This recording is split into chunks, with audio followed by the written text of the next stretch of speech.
여러분 지금 이 영상을 보고 계신 그 웹브라우저 어떻게 만들어졌는지 궁금하지 않으셨나요?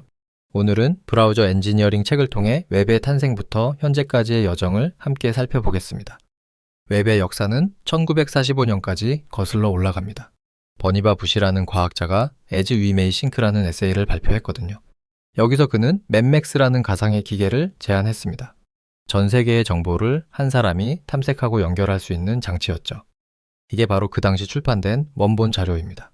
당시에는 마이크로필름 기술로 설명했지만 개념 자체는 오늘날 웹과 놀라울 정도로 비슷하죠. 정보를 찾고 연결하고 탐색하는 것 바로 웹의 핵심이거든요. 맵맥스에서 강조한 두 가지 기능이 있었어요. 첫째는 정보 기록을 검색하는 것이고요. 둘째는 관련 기록들 사이에 연관성을 만드는 것이었습니다.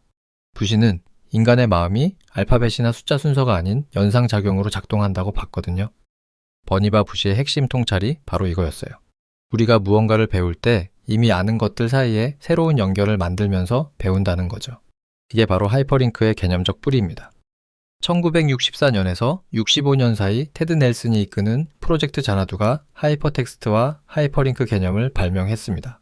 하이퍼텍스트는 다른 텍스트로 연결되는 링크가 표시된 텍스트를 말해요. 웹페이지가 바로 하이퍼텍스트이고 웹페이지 간의 링크가 하이퍼링크죠. HTML과 HTTP라는 약어에 모두 하이퍼텍스트가 들어있는 이유가 바로 이겁니다. 이건 1969년에 하이퍼텍스트 편집 시스템을 사용하는 모습이에요. 재미있는 건 이 시스템이 처음으로 뒤로 가기 버튼을 도입했다라는 거예요. 지금 모든 브라우저에 있는 그 뒤로 가기 버튼 말이죠. 그리고 1968년에 컴퓨팅 역사상 가장 중요한 데모가 있었습니다. 바로 더글라스 엥겔바트의 모든 데모의 어머니라고 불리는 발표죠. 이 데모에서 웹의 핵심 개념뿐만 아니라 마우스와 그래픽 사용자 인터페이스도 처음 소개됐어요. 브라우저 UI의 핵심 요소들이 여기서 시작된 겁니다.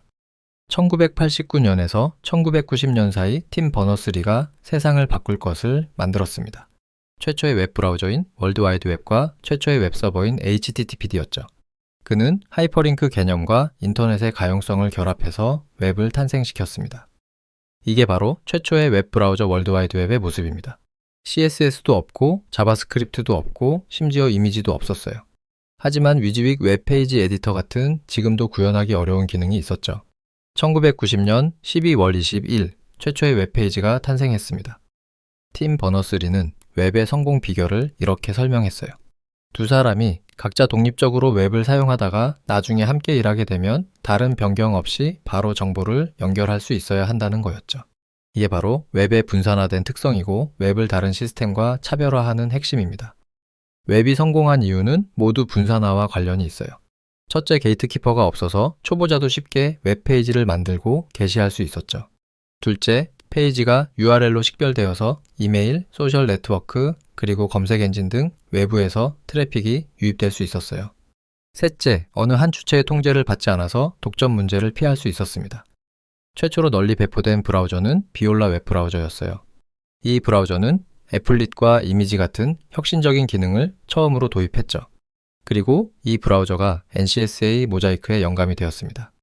1993년에 출시된 NCSA 모자이크입니다. 이 브라우저의 공동 창시자 중 한 명이 나중에 넷스케이프를 공동 창립하게 됩니다. 웹 역사의 중요한 연결고리죠. 1994년 최초의 상업용 브라우저인 넷스케이프 내비게이터가 출시됐어요. 당시에는 브라우저를 매장에서 구매해야 했는데 가격이 약 $50 정도였습니다. 지금은 상상하기 어렵죠. 넷스케이프의 성공의 위협을 느낀 마이크로소프트가 1995년에 인터넷 익스플로러를 출시했습니다. 곧 윈도우 95의 번들로 포함시키기 시작했죠. 이렇게 제1차 브라우저 전쟁이 시작됩니다. 브라우저 전쟁은 크게 두 시기로 나뉩니다. 제1차 전쟁은 1995년부터 2001년까지 넷스케이프와 인터넷 익스플로러의 대결이었어요. 이 시기에 CSS, DOM, 그리고 자바스크립트 같은 핵심 기능들이 탄생했죠. 제2차 전쟁은 2004년부터 2017년까지 더 다양한 브라우저들이 경쟁했어요. AJAX, HTML5, 그리고 캔버스 같은 모던 웹 기능들이 이때 등장했습니다. 1994년 10월 월드 와이드 웹 컨소시엄, 즉 W3C가 설립됐어요. 이전에는 브라우저들이 새로운 HTML 요소나 API를 마음대로 도입했는데 경쟁 브라우저가 따라해야 했죠. 표준화 기구 덕분에 이제는 새 기능이 명세로 먼저 합의되고 문서화됩니다. HTML은 WWG에서 CSS는 W3C에서 자바스크립트는 TC39에서 HTTP는 IETF에서 각각 표준화하고 있어요. 제2차 브라우저 전쟁의 중요한 결과가 있어요. 오늘날 모든 주류 브라우저가 3개의 오픈소스 렌더링 엔진을 기반으로 한다는 겁니다. 크로미움, 게코, 그리고 웹킷이죠. 크롬과 엣지는 크로미움 기반이고 파이어폭스는 게코, 그리고 사파리는 웹킷 기반입니다. 재밌는 건 크로미움과 웹킷이 같은 조상 코드베이스를 가지고 있다는 거예요. 1999년에 시작된 KHTML 프로젝트에서 출발했죠. 게코도 1997년 넷스케이프에서 개발을 시작한 오픈소스 후손입니다. 세 엔진 모두 1990년대까지 거슬러 올라가는 거의 웹의 시작과 함께한 역사를 가지고 있어요. 2025년 현재 웹 브라우저 시장은 어떻게 됐을까요? 크롬이 약 71%로 압도적인 1위를 차지하고 있어요. 한때 60% 이상을 점유했던 인터넷 익스플로러는 이제 0.23%에 불과합니다. 사파리가 2위, 그리고 엣지와 파이어폭스가 그 뒤를 따르고 있죠. 웹의 역사를 정리해보면 7단계로 나눌 수 있어요. 처음에는 정보를 표현하고 탐색하는 방법에 대한 기초 연구가 있었고요. 기술이 성숙해지자 웹이 제한되고 구현됐습니다. 웹이 인기를 얻으면서 여러 브라우저가 등장했고 표준화 기구가 만들어졌어요. 브라우저 간 경쟁이 빠른 혁신을 이끌었고 모든 기기로 확산됐습니다. 그리고 마침내 모든 주요 렌더링 엔진이 오픈소스가 됐죠. 저자들이 마지막으로 강조하는 메시지가 있어요. 웹은 정말 먼 길을 왔지만 아직 끝나지 않았다는 겁니다. 1945년 매맥스의 비전이 아직 완전히 실현되지 않은 것처럼 웹도 계속 진화하고 있죠. AI와 브라우저의 융합 같은 새로운 혁신이 지금도 일어나고 있습니다.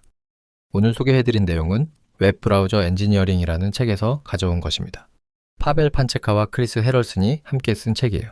브라우저 점 엔지니어링 사이트에서 온라인으로 무료로 읽을 수 있으니 브라우저가 어떻게 작동하는지 직접 구현해보면서 배우고 싶다면 꼭 확인해보세요. 2025년 3월에 옥스퍼드 유니버시티 프레스에서 정식 출간되기도 했습니다. 그리고 2025년 9월에 밑바닥부터 시작하는 웹 브라우저라는 책으로 한국어 번역본이 출간되었습니다. 지금까지의 내용이 재미있으셨다면 꼭 한번 읽어보시길 추천합니다.